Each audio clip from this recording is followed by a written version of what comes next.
We may have gotten dusted in DFS in week 3, but the FBI is going to let us victory lap our Miami Dolphins running back bags today. It's the portfolio review. We're going to hit on DFS action, the Deposit Kingdom tournament, our Best Ball Mania teams, and also another massive week for the Deposit Kingdom. We sent another drafter to Miami. We're also going to do the giveaway from Friday's show for those of you who correctly guessed which players would be in the winning Millie Maker lineup. It's the portfolio review. Let's go. I suffer from a debilitating condition known as atropic chokitis. Peter's one of the greatest depositors I've ever seen. Trust the process. Let's go. Let's go. I got auto matched with Levitan. This is bullshit. If I just go the other way in that 66, I win all the money. All the money. If I had 150 lineups, I'd win too. Process over results. Illuminati make a bitch go crazy. I don't know which one of these my baby. Bust down AP, crash 5 bullets to your head like KD. Bust it, bitch go bust it. And I had 10 pints with me in Russia. Hey everyone. All right, GMs all around. Schwa saying, how about that Raheem Mostert call? Yeah, I do have your name down for our giveaway in the comments on Friday's show with JM to Win. We had a couple 1-week season subs to give away. And it was interesting to go through the responses this morning. There was so much Mike Williams, so much Justin Jefferson. Schwa was on Raheem Mostert. One sicko had Adam Thielen in the winning Millie Maker lineup. A few of you guys got Tank Dell correctly. So we will do that giveaway here toward the end of the show. But congratulations to all of you soothsayers who looked into the crystal ball to figure out who was going to be in that winning Millie Maker lineup here. Chris says 1.13% of BBM4 teams had the Achane Mostert combo. Yes, I have a few of them. We can check it out today. I have a ton of Achane, a ton of Mostert, and I think it was 3 teams I had them together. So we can scope that out. AJ in Carolina is excited that the FBI let us off the hook to talk best ball. Let's do a little housekeeping here. I believe the Ducks need to be fed, right? The Ducks, are they hungry? They're hungry. All right, let's get the Ducks fed. Peter is thirsty, so Peter needs coffee. Let's get some coffee here. I had a truly pitiful pour on the Sunday AM cram yesterday because I was all out of coffee. I thought I had enough for, a decent pour, and it was just a real half-assed effort. And, I'm trying to promote these Sunday crams, and I'm not doing a good job promoting it because I assume if you become a YouTube member, you are paying for really strong, hearty pours. I didn't deliver that yesterday. Also, I had my computer crash in the middle of the cram. So yesterday had a rough show. I flag planted or gold star locked of the week, Kyle Pitts. So with all that being said, become a YouTube member and you too can get half-ass pours, the stream crashing, and Kyle Pitts as my GPP play of the week. But this is a forward-thinking show. Actually, it's kind of a backward-thinking show because we're reviewing the portfolio, but you get what I'm saying.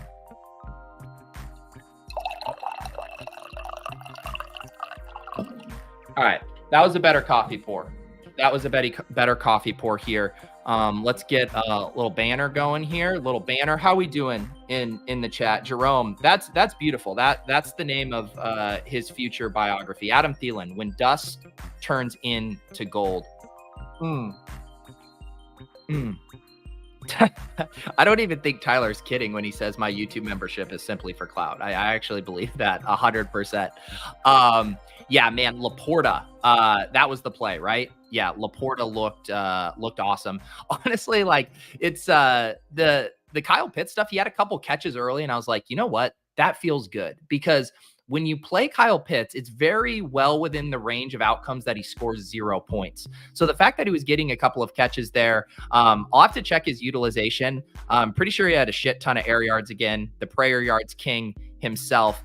Let me get some screen share going here and we can check this out. I did lock button Kyle Pitts on my main tournament teams. I mostly stayed true to what I've been saying of playing a single lineup. I did do one small pivot to get an extra pick in in one of the other contests. But for the most part, I rolled with the same lineup. But now out of curiosity, I do just want to see what the Kyle Pitts utilization was yesterday, just to see how much I can cope.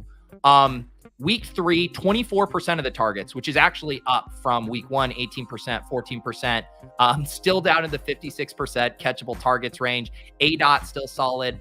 Air yards still solid. This is how gross tight end is.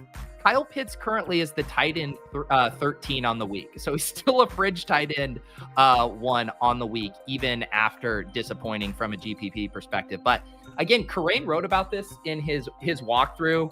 Routes, targets per route run, like the underlying metrics are not bad, but it's just Kyle Pitts and Arthur Smith are never on our side. They never want to make our lives fun and interesting. Let's check out my main team here on DraftKings. I mentioned this on the cram, but I did not feel good heading into this slate. I mentioned how I was like, normally I would want to scale up my play. Like, hey, I have a good week. Let's blast off a little bit. Let's enter some higher dollar tournaments. Did not feel good heading into this week. So I did keep my play similarly from a volume standpoint, played the SPY, the red zone, and then some of the smaller tournaments here. Ended up rolling out Kirk Cousins double.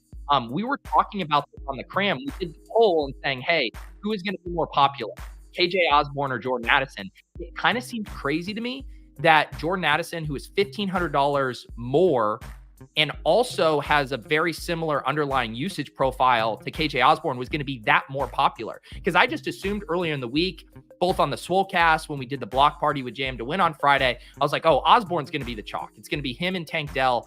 And then it seemed like Addison was getting so much steam that I then thought, holy cow, we actually have a way to attack this game from both a salary relief perspective and a low ownership perspective. So I was actually very happy with how this percentage came in here. KJ Osborne at 6.8%. Cousins, obviously extremely chalky. That's going to happen whenever, he's popping in optimals. I know almost all the cash game bros had Kirk Cousins as their quarterback, did double stack him with Jefferson. Couldn't really imagine playing Cousins without Jefferson. And then the part where I'm mad at myself is I knew I wanted a Chargers bring back. I knew I didn't want to play Mike Williams. I talked about it on the show. Like, there's types of players I do not want to play at extremely high ownership, traditionally boom bust type guys like Mike Williams. I get it. $6,000, incredibly cheap for his role, but we have seen Mike Williams disappear in these spots. I thought he was somewhat bad chalk. He ended up having a good line, so I can take the L on that. But what I'm mad at from a process standpoint is I wanted to play Keenan Allen, and I ended up chickening out and doing Josh Kelly as the chalk bring back. Just an absolute pitiful performance by him at 35% here, 2.7 points. Obviously, Keenan Allen goes absolutely nuclear. And the reason I didn't get in Keenan Allen is because I decided I just had to play Calvin Ridley. I actually thought he was a good play. I knew ETN was getting steamed up, and then Christian Kirk. That was another poll we did on the Sunday cram. What was going to be the ownership for Kirk and Ridley? And again, you were saving a lot of money with Christian Kirk, but I was like, holy cow, if we're going to get Ridley sub 15%, which is what happened here, I said, I'll do my own little building block in this game of ETN, Ridley, and Tank Dell. And even though I knew ETN was going to be popular, even though I knew Tank Dell was going to be popular, I actually thought like this block in conjunction with the Minnesota block was going to be relatively unique. And so this was one of those spots where I definitely played this lineup much chalkier than I think I normally or historically would play my single entry lineups. Part of that was feeling a little paralyzed by this slate, and part of it was by running the lineups in the Sims. And other than a couple CJ Stroud lineups here, let me move myself down here for a second. Other than a few of these CJ Stroud lineups that you can see bubbled up here, I really couldn't get any of my other lineups to return a positive ROI within the simulation. So you can see my top lineup here by a sim ROI perspective is the one that I rolled out here in the SPY. It's nice here in the solver because I was able to sim it specifically for this contest, $100 SPY.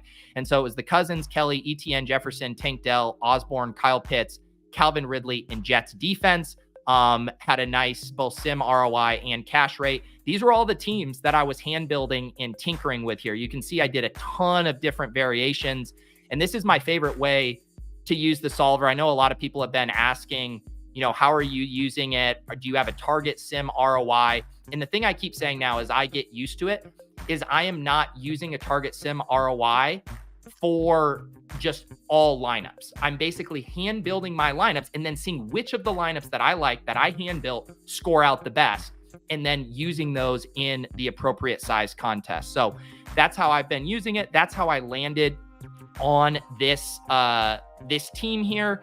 And I think that the Kelly versus Keenan thing is the thing I'm probably most upset about, because I felt that Keenan's ownership might be held in check. I want to see what he came in here if I can find him. 15%. And this is what I said on the cram too. And this is where Keenan Allen came in last week against the Titans. And Keenan Allen at 15% in this spot, I'm mad that I didn't get up to him. I was making such a big investment in that game with the Kirk Cousins double. And I chickened out and I played Joshua Kelly as the bring back instead, when I could have 2v2'd it and gone up to Keenan, right? So that would have been $300. So I'd have had to been in the 5,100 range. That would have left me, I could have done the Kendre Miller play, which failed. Or I could have done Jerome Ford, who I was starting to consider just a teeny bit. So I'm kind of mad at how I played that. And yeah, the Jags are kind of broken right now. They're a very frustrating team. ETN, a little bit frustrating too. He continues to look good with his touches, moves the ball all the way down the field, and then gets yanked at the goal line for Tank Bigsby. But I guess that is part of the Travis Etienne experience. The rest of this lineup, obviously Kyle Pitts at 5.9%.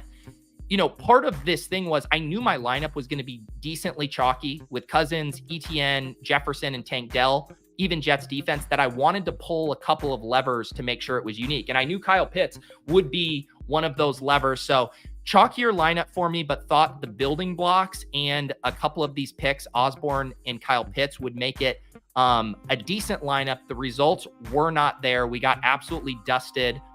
I can show you guys the, let me pop myself back up here. I can show you guys the variation of this lineup that I ran in the red zone. One thing I was struggling with is there was a couple of these plays in the 5K wide receiver range that I really liked. And I really was trying to get Zay Flowers and Nico Collins into some teams. It didn't fit the way I wanted to build out this main team, but I ran a variation of this same team that was basically a Zay Flowers, Nico Collins, Bills 3v3 off of Jets, Calvin Ridley, and Tank Dell.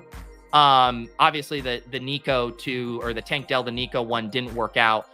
Zay Flowers had a muted game there at 13. Bills defense, though, more than made up for it. But yeah, I really just wanted some access to Flowers and Nico Collins. So did that little 3v3. And that was then another nice thing that I did in the Sims, is then I was able to run it for the spy. I was able to go to my lineup, simulate this for the red zone contest, and then notice that this lineup actually looked a little bit better in the larger contest, which makes sense, right? Because the other lineup was more dependent on correlation. It was really heavy on the Jags and that Vikings game. This lineup had more one-offs with Zay Flowers. And so you can see here then when I sim this for the different contests, the $50 red zone, now this one actually flips the lineup that I rolled out in the smaller contest. And that's, again, one of my favorite ways to use the solver, is to test these types of teams against different field sizes. And so that's why I thought, hey, this gets me in a couple of plays I like, and it's actually returning a better sim ROI. So I know I've been getting lots of questions on how I'm using the sim. That basically sums it up. Hand building my lineups, running them in the contests I'm playing, and then making just a couple of tweaks if I do want to get another lineup in there. I got the link down below to the solver if you guys want to check it out. I believe they have a $19.99 a month for the hand building simulator there. So I found it very helpful. Even though I didn't win this week, I think it's, helping me make clear decisions across my lineups here. Yeah, I'm probably being hard on myself. Mookie says here, I don't think Ridley over Keenan was that bad. They projected similarly, and Ridley actually came in lower. Keenan definitely had better leverage against the rest of the field, though. I think you're right. I think if Ridley would have shown up in this contest in the SPY at around like 20%, I do think I could have beat myself up. But my reads yesterday on the cram, the 3 polls I did where we were basically comparing kind of my gut GPP feel to ownership perspectives, all played out how I thought, which was, holy cow, Osborne's going to be way less than Addison. Calvin Ridley's going to be way less than Kirk, and that the Jets defense was going to be more popular than the Bills. And that ended up being true as well. And that was what was such a bummer on this main team, is this maxed out my salary. And so I had to use the Jets defense here, which I liked, right? I mean, one of the better defenses in football, in the lowest total game on the slate going against Mac Jones. Not really going to complain about that. And yet in this other lineup where I went down from Ridley to Zay and Nico, I was able to get up to the Bills defense. And that gap in ownership ended up being pretty meaningful too. And obviously you get just a slam dunk defensive performance. So 32 points at 12% versus 4 points at 25%. That's a huge swing there. But yeah, I feel okay about this lineup. It's one of those things where it's like you invest in a Jags blow up spot and you invest in a Vikings blow up spot. And I mean, the thesis is like almost there. It's almost there. Calvin Ridley, I don't know what's going on with him. Obviously, I've been a big fader of Calvin Ridley. He seems to still be earning a ton of targets, but just not converting. He's also been getting banged up, I feel like, on a lot of plays. I don't know if any of you film bros, you all 22 bros, know what's going on with Calvin Ridley. Targets down from week 1, that 35% target share down to 18% these past 2 weeks. ADOT's still pretty good. ADOT actually increased 9, 12, 15 this week, decent share of the air yards. But, you know, Christian Kirk, similar amount of targets. Zay Jones didn't play this week. And then how many targets did Evan Ingram get yesterday? Evan Ingram had 20% of the targets too, which was kind of the reason I wanted to fade Calvin Ridley at those prices, is the fact that these targets were going to be spread around in ETN and Bigsby were going to be a big focal point there. So yeah, I think Calvin Ridley's still going to have some monster days. But I do think the early second or the late second round fade on Calvin Ridley is probably going to end up being okay. Let me see here. Let me check in on the chat here. By the way, I reference this a ton. I'll keep mentioning it. This is the utilization report at Fantasy Life. It's already updated with the week 3 games that have played. It's just an awesome resource here as you guys are reviewing your teams, looking at situations. You can go position by position, team by team, and go look through all of the data. It's very fun. Graphic says Ridley slammed into the goalpost versus KC. Yeah, I missed that one. I saw a couple plays where he came up limp. GA thinks it's more Trevor Lawrence. Yeah, he looks rough too. That's one thing I'm glad I didn't do, because I was like, man, I'm playing Ridley and ETN. Do I just want to play Trevor Lawrence at less ownership than Kirk Cousins? And I did not end up doing that. And partly too, because the way I was thinking about that is not that I'm opposed to correlating quarterback, running back, and wide receiver, but because ETN hadn't been catching a ton of passes, he actually caught a decent amount yesterday. I thought that if ETN had a lot of the production through the ground, that it would cap Trevor Lawrence's like 90th percentile outcomes. And the way I was kind of thinking about ETN and Ridley in that spot is like, could I get a 2022 Josh Jacobs, Devontae Adams dynamic, where it's like one of them goes for 30 plus and the other doesn't kill you in the 20 to 25 point range. That's what I thought was kind of possible for them in that game environment. Obviously, that's not how it played out, but that was the story I told myself here. Your Quentin Johnston shares are dust if you don't have Brandon Johnson on the bring back. I've seen a lot of people trying to like body bag Quentin Johnston, which again, he hasn't been good, but it does feel weird to body bag a rookie like hours before the guy playing ahead of him is about to be announced out for the season. That does seem like a little weird for me. I would maybe wait to dance on QJ's grave until we see how this plays out when his playing time increases here.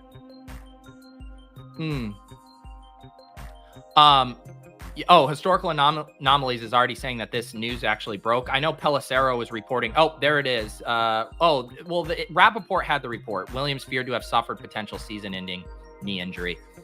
Anyways, let's move on a little bit. Let's check out the Deposit Kingdom, and then we can transition to some best ball stuff here. Deposit Kingdom Weekly League. I ran that same lineup, obviously, that I had in the SPY in this contest. No repeat champ from the Deposit King here in this weekly league. As a reminder, this is a rake-free contest on DraftKings, $10 entry. Every single week, this is filled before the weekend. I keep increasing the size. I think we started at 250, then it was 300. This week it was 350. I'll make it 400 entries for week 4. I post the link to this generally on Tuesdays in the Deposit Kingdom announcement section. So hop in the Deposit Kingdom Discord, and you'll get alerted. There's very rarely ping alerts in the Deposit Kingdom. When you get an alert, it's the announcement, and it generally means a new weekly league is posted. And I've seen multiple people say, hey, I waited too long to get in there. It's been filling by late Friday. So that is your alpha. If you want to get in this week's tournament, hop in the Discord and make sure you're registered by the weekend. Let's see who took it down. Strictly Business. What an apropos name for taking down this tournament. And man, look at this. Just this lineup. This lineup is so tilting, right? Because it looks a lot like the team I wanted to make. Kirk Cousins, Justin Jefferson. He does Alexander Madison instead of KJ Osborne there. Keenan Allen as the bring back instead of Joshua Kelly. And then, of course, you got to play Raheem Mostert. Holy cow, 45.2 points for Raheem Mostert. Galbrain's Nelson Aguilar at 3.7%. I actually think that was a pretty sharp punt wide receiver play with Odell Beckham out. Had to play Kyle Pitts. This is how you survive Kyle Pitts. You get 45 points from Raheem Mostert, and then you play Adam Thielen. 3,900, only 10% in the Deposit Kingdom. None of us wanted to play the dusty 33-year-old who went off for 145 yards, a touchdown, and 11 catches. And then Brown's defense, also really nice play, paying up a little bit more at defense at 3,300, 4.9%. So congratulations to Strictly Business. Really nice lineup here. Ran away with this, won by 10 points. Mud Skippers in second place shared a couple similar players in Madison and Thielen. Had Mahomes stacked with Kelsey there. Those guys didn't quite pay off their salary, for more mid-stakes or mid-size to large field contests. But in a 350-person contest, the Mahomes and Kelsey duo was, dare I say, perfectly cromulent. Got the Adam Thielen and Tank Dell picks right. Amari Cooper was a nice play there, as was Kenneth Walker. Kenneth Walker at 20%, maybe a little more popular in the Deposit Kingdom than he was in some of the bigger contests. But yeah, another massive game for Kenneth Walker. Continues to kind of show that big play ability. So yeah, really like this team here from Mud Skippers. Poor Gary has Big Mike on 7 season-long teams. Might have to break edge tonight and down some Plastic Judd vodka to deal with this. Stay strong, Gary. Stay strong. C-Rock ran out the Watson Cooper stack in the Deposit Kingdom, then jammed in all of the wrong plays around it. Yeah, this was one of those weeks. I remember last year, and this is why like tournament stuff can mess with your head so much, like the good chalk, bad chalk, where it's like, well, there was some really good chalk, like Tank Dell was an absolute smash, Justin Herbert, absolute smash. And then there's bad chalk. Then there's Joshua Kelly just completely flopping on his face. What did Addison end up coming in? I'm curious because I know that he was a very steamy player to those Kirk Cousins stacks. I guess I can scroll down and see if I can find what, can I find it? Someone had an Andy Dalton lineup. There's a Jordan Addison. So yeah, Jordan Addison came in at 18% in this contest, 6 receptions for 52 yards. It's fine. But again, I think at that ownership, it starts to get a little dicey, but I think it's fine. I mean, he was a good play. I just thought it was interesting that you could get a similar usage profile for $1,500 cheaper. Wow, Eddie High. I ran a Dallas stack with Hollywood bringback. McCarthy stinks. Yeah, I didn't get to watch any of those 4 p.m. games yesterday, but it seemed like that Cowboys game was massively frustrating. While we're still here on the DFS stuff, let's do our giveaway.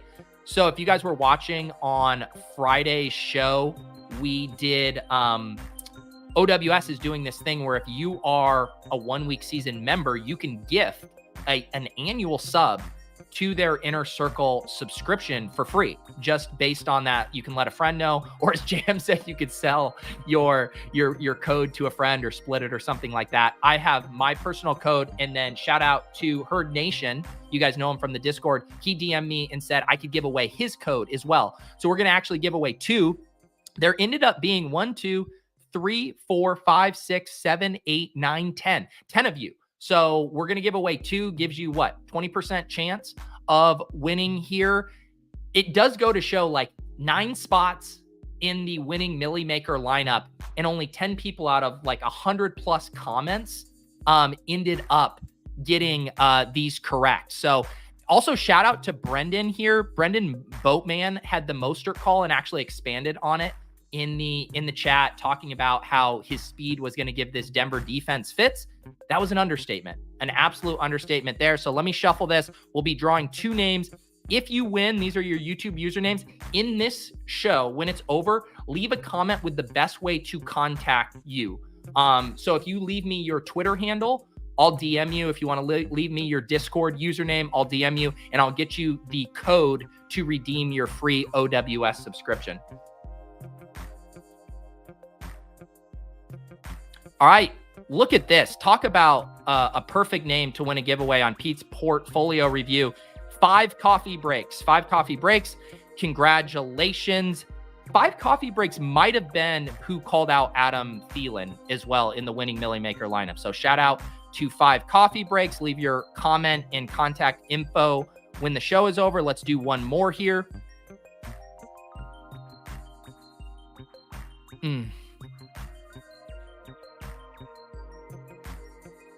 Oh, and Brendan, there you go. I shouted him out for expanding on why he thought Raheem Mostert would be in the winning Millie Maker lineup. Brendan, congratulations. You two both won 1-week season subscriptions. If you guys didn't win and you still want to check it out, you can always get 20% off the OWS subscriptions with promo code Pete. I know JM had another big day yesterday. He was lamenting. I think he was just a Kendre Miller piece away from an even bigger day. So always enjoy talking with JM and getting the thoughts of those guys over at 1-week season. And the block party will roll on every Friday at 2 p.m.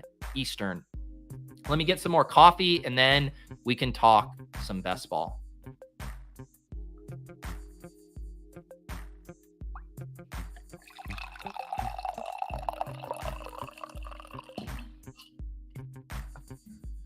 All right, while the chat is helping me do my segues on this show, let's talk again about the Deposit Kingdom in this Underdog Dawg Bowl qualifier, right? So Underdog's been running this weekly qualifier tournament to a live final that they're hosting in Miami in early December. Our guy Copper Price is here, and he's going to bookend this conversation. He punched a ticket in week 1. Then in week 2, it was our guy Nez. I got to talk to Nez on DFS After Dark on Saturday night. If you guys are YouTube members, had a really fun time talking with Nez about his background, how he met up with the Badge Bros, stuff about his wife doing a lot of interesting stuff in the content space. So highly recommend that conversation. So then it was Nez. And then this week, all of a sudden, our guy GME Holder also wins a ticket. And so I'm going here and I'm like, all right, Deposit Kingdom 3 for 3 in Miami tickets punch. Then I noticed Copper Prices again down here. He pulled what Nez was trying to do, punching that second ticket. Truly incredible stuff. The Deposit Kingdom just absolutely crushing in these Underdog contests, specifically the Dawg Bowl qualifier. But shout out to GME Holder, and I suppose shout out to Copper Prices again. Will you leave some tickets for the rest of us? I'm begging you. I'm begging you to leave some tickets for the rest of us. Let me see if I did not have my Dawg Bowl qualifier teams here did not come close to sniffing the top of the leaderboard. Let's check out GME's team here. Deshaun Watson to Elijah Moore, very logical stack. And then just the 3 nut one-offs here. Kenneth Walker, 29 points. Raheem Mostert, 41.7 points. Keenan Allen, 36.46 points. Sam LaPorta, 18 points. Beautiful lineup there. Let's see what Copper had. Jared Goff. It's crazy that you punched this ticket without LaPorta. Had Jared Goff and then had Kyle Pitts as the tight end. Naked Jared Goff and no LaPorta, and this guy is going to Miami twice over. Also had the Kenneth Walker, Raheem Mostert combo, and Keenan Allen and Amari Cooper. So shared those same 4 core running backs and wide receivers. Actually, no, his GME had Elijah Moore instead of Amari.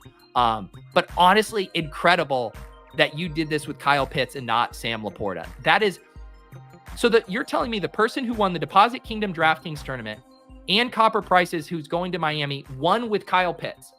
I believe that's the thesis of the play. I think I get to chalk up my Gold Star Lock of the Week, Kyle Pitts, as a win. It's science. If Copper Prices wins another ticket with Kyle Pitts, if Strictly Business wins the tournament with Kyle Pitts, I have to assume that he is the unique variable here. Exactly. Pitts is the key, the skeleton key. I did have a couple okay teams in the Hail Mary, but still nowhere close to first place. I had this team here with 135 points, a Lamar Jackson to Mark Andrews with the Raheem Mostert, Tyreek Hill block, had Mike Williams, and then did do the Michael Pittman bring back there a little 4X. Eddie took down this tournament with Tua, Raheem Mostert, Justin Jefferson, Keenan Allen, Mike Williams, and Sam LaPorta there. So lots of the one commonality across all of these is Raheem Mostert was the guy you needed here. Battle Royale did not make any noise in there. Had 17 entries in. Every week I'm increasing my volume in here. Let's see what took down the Battle Royale. There it is again. Kenneth Walker and Raheem Mostert at running back, Keenan Allen and Mike Williams. So this was the classic double stack, right? No bring back, Justin Herbert to Keenan and Mike Williams, and then 3 one-offs, Kenneth Walker, Raheem Mostert, Travis Kelce. That's what's nice. Sometimes you look at these Battle Royale lineups and I'm like, man, I don't know if I ever would have gotten on that. You look at this lineup, that's just a really clean premium double stack, best tight end, and then you scroll down a little bit for running backs with Raheem Mostert. I really like this team. This is a team that I think could have been drafted by just about anyone throughout the week, unless, correct me, Badge Bros, if this would have been harder to get. But I'm thinking ADP-wise, you go Kelce, Keenan, Mike, then Herbert falls because you've cornered the market. Then you go Kenneth Walker, then Raheem Mostert.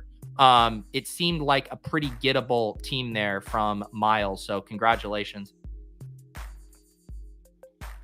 All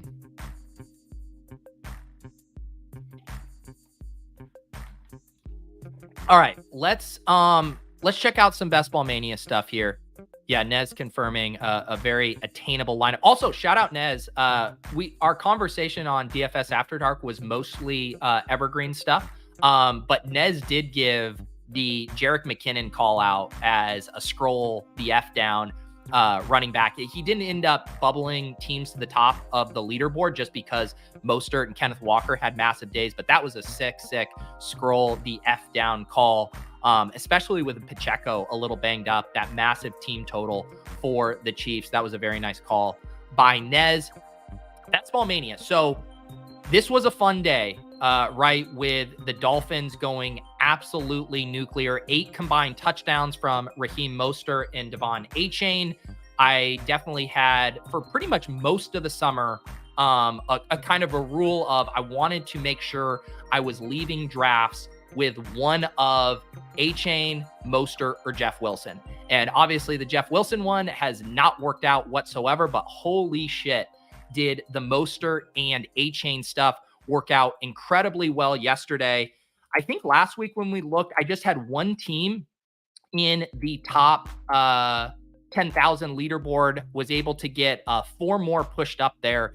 I think all on the heels of my Mostert and Achane bags there. So we do now have 5 teams in the top 6,500 here, including a team in 443rd place. I believe it's the same team we looked at last week, but I was over in the Underdog Best Ball Hub on Fantasy Life, another free tool, and scoping out how many teams did I have Devon Achane and Raheem Mostert together on. I was hoping it was more because I have a lot of each of them individually. I have them on 3 teams together, and a couple of them are pretty fun teams here. Let me minimize this.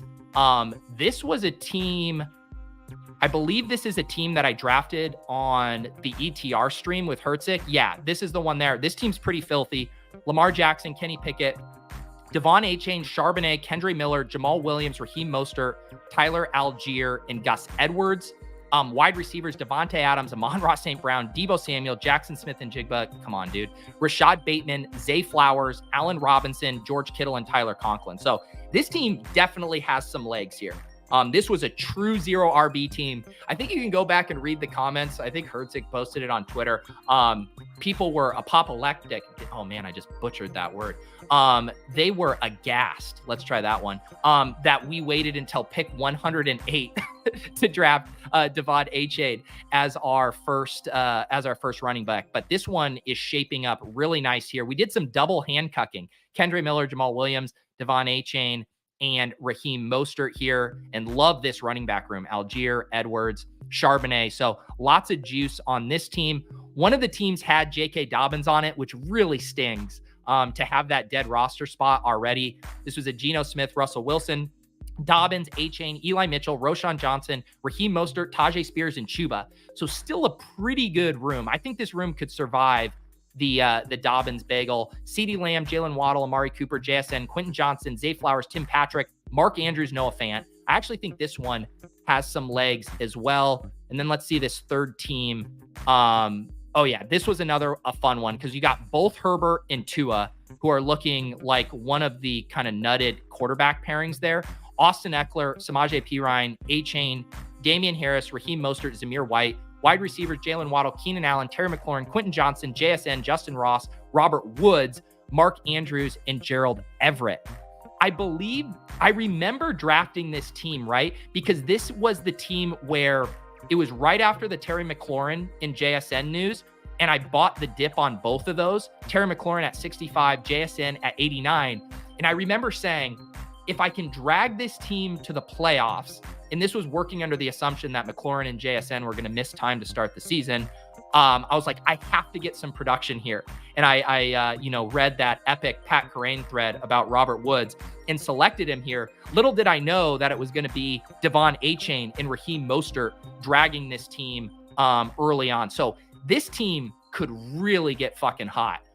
If Eckler can ever come back, we still get Waddle coming back, hopefully getting these rookies coming on, QJ and JSN. And then you just have a tight end who can challenge for tight end 1 weeks, and then 2 awesome quarterbacks. So this is definitely a very, very fun team here that I'm excited about. So those were my 3 teams that just had both of those guys together. Have a ton of Devon Achane here. You can see, and again, like a ton for me is 13%. I have 13% Achane, 13% Wilson, and let's see, what did my Mostert end up? And 11% Mostert. So close to having those guys on, at least one of those guys on most of my teams. But yeah, a lot of Achane stuff here. Feel really, really good about that. He was basically in that range, right? Where, and now it's looking like a landmine where I was either taking Rashad Penny or I was taking Devon Achane. And at least the thesis is borne out, right? You're just hunting for 30 burgers, or is it 50 burgers with Devon Achane? But feel good about having all of these guys here. And again, I should mention, if you guys want to be able to review your portfolio, you can go on the Fantasy Life Best Ball Hub. I'll post the link down below. You get your CSV from Underdog. I went through and removed a couple of the other, because I have a bunch of random randomizer drafts in the same CSV. So you remove those if you want just your Best Ball Mania teams, or you can just upload your entire portfolio and go through the various tournaments. But I like for this combo tool of being able to have it for just my Best Ball Mania teams. But yeah, then you can go through and look at all of your shares of these individual players here and all the various combinations. And the other kind of cool thing about this, and you guys probably saw this when I was doing my best ball teams during the year, is you can also then go down and look at the kind of the other bringbacks and the stacks that you have with these guys in the fantasy playoffs. So like when I pull up my Raheem Mostert teams, I can go down here and see I have, 18% of them with Waddle, 18% with Achane, 18% with Tua. You can see the most commonly drafted players, obviously with Miami and Baltimore playing in week 17. It has pushed me to a lot of Zay Flowers and Rashod Bateman with those guys. And then you can check out your week 15 stacks as well versus the Jets, rest in peace, versus the Cowboys, a little Jake Fergie there. And then, of course, my week 17 stacks, lots of Flowers, Bateman, little Andrews, unfortunately 12% Dobbins there. But yeah, this is a fun tool if you guys want to be lusting after your best ball teams. Let's see. I believe my team that's in the top 500 is the one we looked at last week. But let me just pull this up here. My advance rate did shoot up. I think I have 30 teams now advancing. I want to say, what was it last week? Was it 23? I know I was slightly below expectation, but this Miami explosion definitely pushed me up. It's fun too to look back at all of the teams at the different times that are in first. Like the very first team that I drafted with Karain is in first in its league. This was the Kirk Cousins, Bryce Young team with Gibbs, Pacheco, Charbonnet, Brian Robinson, and of course, Raheem Mostert there. Justin Jefferson, Devontae Smith, T. Higgins, McLaurin, Burks, Mims. Oh, this one has Dulcich, Hayden Hurst, but Sam LaPorta. This was the draft. We got Sam LaPorta, I think, in the last round. Let me see if I can add this here to look at how late Sam LaPorta was going that opening night. We were drafting from the one hole and took Sam LaPorta at pick 193. Those were the good old days. Definitely one of the pro cases for drafting early. That's another huge thing for my overall portfolio. My top tight end is Sam LaPorta. And it's juxtaposed next to Dulcich and Kyle Pitts, which look like pretty rough L's right now. But holy cow, being double the field on Sam LaPorta, who is on pace to finish as the tight end 1 this week. His utilization has been awesome. It's not just that big touchdown from yesterday. You look at this, every single week, LaPorta's routes, targets per route run, and targets have all gone up. 17% and 18% targets in week 1 and 2, and then all the way up to 35% yesterday in week 3. He's looking like a total smash. I think there's only 3 tight ends I would want over Sam LaPorta rest of season. I think it's still Kelsey, still Andrews, still Hawkinson. I think I'm taking LaPorta over every other tight end going forward. So that will definitely be helpful for the portfolio, being double the field on Sam LaPorta there.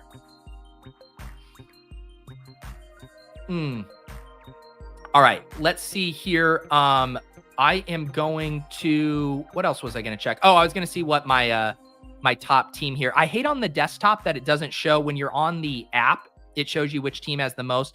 I want to say it was this team with the club that had my most points. Yes, this is my team with 470 points. So we drafted this one. This was my 6th team I drafted.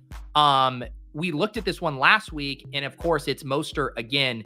This team's pretty fun. It's the Tua Dak, has Tony Pollard, Josh Jacobs, Samaje Perine, Raheem Mostert, Tank Bigsby, and Chuba. Very, very clean running back room. Tyreek Hill, Christian Kirk, Chris Godwin, Mike Evans. So we haven't even gotten the Tampa Bay Bucks points tonight. Zay Jones, Michael Gallup, Marvin Mims. God damn it. Free Marvin Mims, Sean Payton, and Jaden Reed. And then tight ends, TJ Hawkinson and Jake Ferguson. So that is that team's looking fun. This Marvin Mims usage, though, it's like it's almost getting criminal. I had a tweet yesterday saying that Sean Payton is waiting until Marvin Mims shows he can score on literally every touch before he fully unleashes him, which does kind of feel like the case right now. I mean, God, let's look at just week 3 here for this sample of usage. Marvin Mims, 28% of the routes. At least he finally flipped little Jordan Humphrey in routes. Brandon Johnson, someone named Brandon Johnson, still running more routes. We did, of course, get Jerry Jeudy back in the lineup.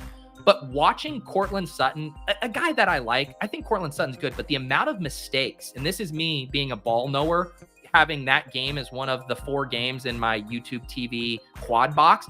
I mean, Courtland Sutton made so many brutal mistakes in that game yesterday. Fumbled the ball, what was it, twice? He had the one where Russ hit him perfectly in the end zone, and it went right through his hands. And watching how efficient Marvin Mims is, I mean, to have this kind of targets per route run and this kind of ADOT, they have to get this guy more involved. He is absolutely electric. Very encouraging stuff from Marvin Mims there. Dave wants to know, what is my Tua and Tyreek Hill exposure? Where am I clicking here? So I ended up being light on Tyreek. And that was a product of a couple things. It was, one, I didn't get a ton of 104s and 105s in my drafting season. And then on top of that, I was drafting Cooper Kupp ahead of Tyreek Hill for most of the summer. And there was that moment where then everyone started taking Cooper Kupp ahead of him when there was the boat incident or whatever. But you can see here, I'm really light on Tyreek Hill, and it does not feel good. Only have 7 teams here with Tyreek Hill. He was one of the guys that, just based on my draft slots on thinking that Cooper Kupp should have gone ahead of him, which looks pretty disastrous right now, did not end up with a ton of Tyreek. Although I'm guessing that, let's see here, I have Tua with him on 86% of those teams. Ended up with way more Jalen Waddle. I still think Jalen Waddle is going to have some absolutely nuclear games. We just see the way this offense is so concentrated in just funneling everything to a very specific subset of players. I mean, just ask the people who played Durham Smythe in their DraftKings cash game lineups yesterday how concentrated this offense is. I mean, they score 70 points and Durham Smythe has what, like 3 PPR points? Just a massively concentrated offense around these top guys. You want the running backs, you want Waddle, you want Tyreek Hill. So yeah, I have a much bigger Jalen Waddle portfolio here, and I do think that will age decently. But yeah, feeling a little naked on the Tyreek Hill stuff. Doesn't feel great, I will say. Week 17 is all that matters. I agree, Chris. Yeah, I don't know who said that, but I agree.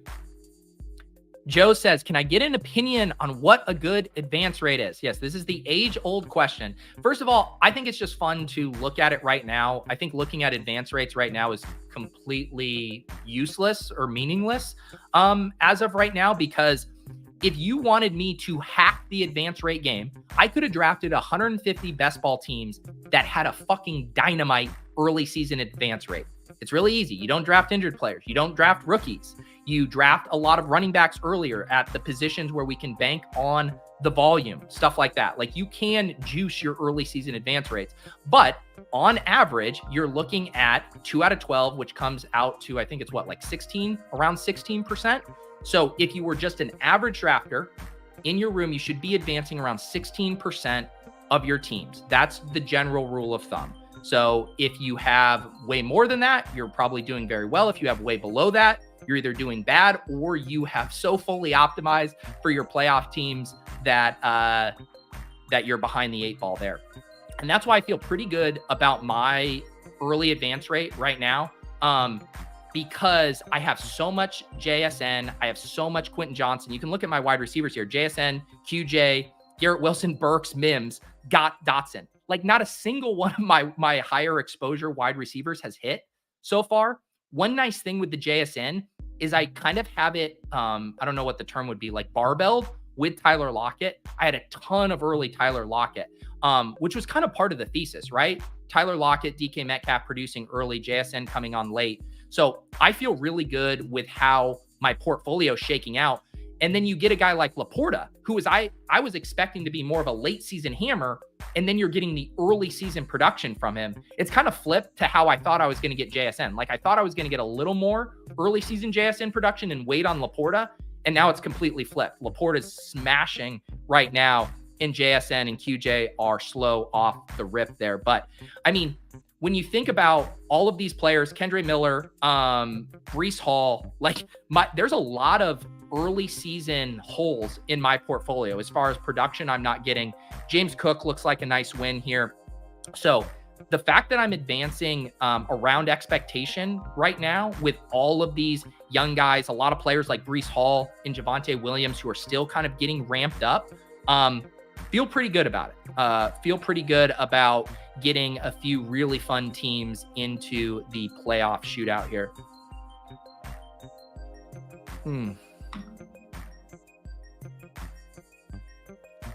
Miles, how do you check advance rate? You got to do a little back of the napkin math. It's really easy. If you have 150 Best Ball Mania teams, you go over to your Best Ball Mania, you see how many of them have a little 1 medallion or a number 2. You count that number up and you divide it by 150. That number gives you your advance rate. And then if you are, 25 out of 150. So if you're above this number, 16.6%, you have a above average advance rate. If you're below it, you have a below average advance rate. Are you feeling good about Breece in general? No. I mean, I basically just tried to ignore or not think about how sick to my stomach I am about Aaron Rodgers being out for the season, because I still think both Garrett Wilson and Breece Hall they're going to be better than having dead roster spots, right? But the ceiling outcomes for those guys, like Garrett Wilson, putting up 30-point games, Breece Hall, just having all of these extra goal line carries that just materialize because the offense is in the red zone so much. All of that stuff is off the table. I'm less worried about Breece Hall than I am about Garrett Wilson, though. I think at his cost, right? Like we were paying a 1-2 turn price for Garrett Wilson, and now those ceiling outcomes are going to be much harder to come by. That's going to be tough for him to pay off that draft cost. I think Breece Hall, where he was going, where we were selecting him at points anywhere from the early 3rd to the early 5th round, I think that price can age very gracefully. The team has been very steadfast of saying, we are not ramping this guy up right out of the gate. It's going to be a slow ramp up. It's why they brought in Dalvin Cook. Someone mentioned in the chat, the week 6 Breece Hall smash is going to feel so good. The problem is it like, it's not a locked in bankable thing. I honestly think with Aaron Rodgers, the Breece Hall run out was going to be absolutely epic. Now we have to dodge some more bullets. We have to jump through a few more rings.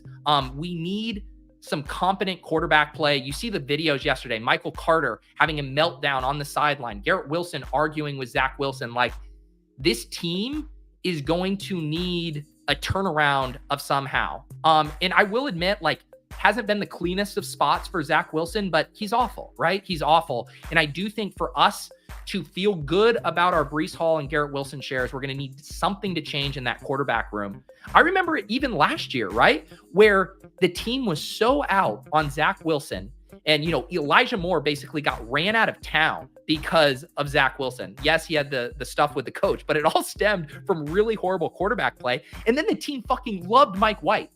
And I'm sure Mike White's a nice guy, but I read that more as anyone but Zach Wilson. Give us anyone but Zach Wilson. So that's my concern. Just like the team level implosion, systemic risk of Zach Wilson fucking, nuking this team from a morale purpose, from a fantasy point purpose. So yeah, I'm worried. I'm worried about Breece Hall.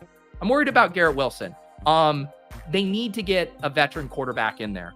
And like, preferably someone with a pulse. I heard that they were like kicking the tires on Chad Henne. It's like, can we do better than Chad Henne? Can you make a trade for Jacoby Brissett happen? Just something like that. But yeah, I'm fucking worried. What happened to Rashod Bateman? Yeah, man, that's him not being able to take advantage of that spot yesterday. He's out there on the field. You see Zay Flowers, 100% of the routes, 26 or 33% of the targets. But Aguilar is out routing him. And then you see Devin Duvernay coming in, running 24% of the routes. And so, yeah, it's just not going to happen at a 10% target share there and 11% targets per route run. you can make the case that they're still ramping him up, right? That he wasn't ready for the start of the season, and that he'll continue to see his role increase. But the ceiling outcomes for Rashod Bateman are going to be tough, right? Because Mark Andrews isn't going away. Mark Andrews, 17% of the targets. Zay Flowers is really fucking good. He's going to continue to earn targets at a high clip.